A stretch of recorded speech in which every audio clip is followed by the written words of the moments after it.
Okay, सो हमारे पास एक और न्यूमेरिकल है। एक कंटेनर है जिसके अंदर गैस भरी हुई है, नीचे एक हीटर लगा हुआ है। जो पिस्टन है उसका मास m है, लेंथ और उसका एरिया a है। एक स्प्रिंग कनेक्टेड है, स्प्रिंग कांस्टेंट इज k। बाहर एटमॉस्फेरिक प्रेशर जो है वो कितना है, p नॉट। और उस क्वेश्चन बोला है कि if heat is given to container due to which piston is move very slowly upward. Piston move करता है। Find the work done by gas when the piston is displaced l। कितना work done करेगा गैस जब ये piston कितना move कर जाएगा, l। और जो प्रोसेस है उसके बारे में बोला गया कि प्रोसेस इज वेरी स्लोली।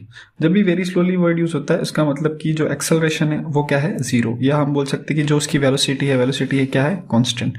तो दो तीन तरीकों से इस सवाल को कर सकते हैं। अच्छा सवाल है, देखें ध्यान से सॉल्यूशन क्या है।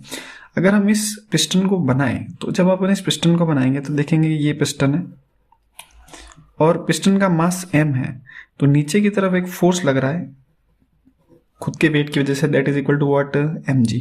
ऊपर एटमॉस्फेरिक प्रेशर p नॉट है, तो जिसकी वजह से एक फोर्स लगेगा p not into A. Force is equal to pressure into area. Spring है, स्प्रिंग की वजह से भी एक फोर्स लगेगा, spring force is what, k into x. अच्छा, जो गैस है वो इसको ऊपर पुश कर रही है, तो गैस का फोर्स अपवर्ड लगेगा, जिसको अपन बोल सकते हैं pressure of gas into area A. ये इसका कह सकते हैं फ्री बॉडी डायग्राम है।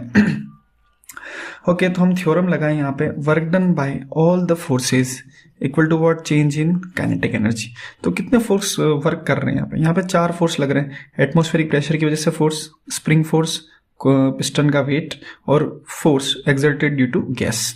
तो देखें ध्यान से, तो वर्क डन बाय ग्रेविटी, अपन बोल सकते हैं work done by gravity plus work done by gas plus work done by spring plus work done by atmospheric, that is equal to what, change in kinetic energy.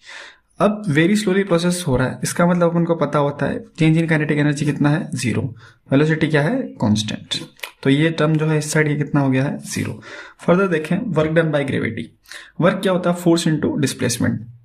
देखें piston जो है वो upward जा रहा है, फाइनली L लेंथ गया और mg जो लग रहा है, L डिस्टेंस ऊपर गया है और mg फोर्स कहाँ लग रहा है, डाउनवर्ड। तो वर्क कैसा होगा, नेगेटिव माइनस mgl। गैस का वर्क डन निकालना ही है तो सिंपली लिख देते हैं work done by gas. Spring की बात करें तो स्प्रिंग का वर्क डन कितना हो जाएगा, 1/2k। इनिशियल का स्क्वायर, इनिशियल में नेचुरल लेंथ मानेंगे, कुछ नहीं बोला गया तो final length is what, l square plus. अब देखिए लेंथ l ऊपर मूव हुआ है पिस्टन, बट एटमॉस्फेरिक फोर्स कहाँ लग रहा है, नीचे, तो उसका वर्क भी कैसा होगा, नेगेटिव। तो p नॉट a और माइनस का l, that is equal to what, zero. इसको थोड़ा और सिंप्लीफाई करें तो देखें ध्यान से यहाँ पे क्या निकल के आएगा, work done by gas equal to what, mgl plus 1/2k l square plus p naught a l। ये क्या है, वर्क डन बाय गैस।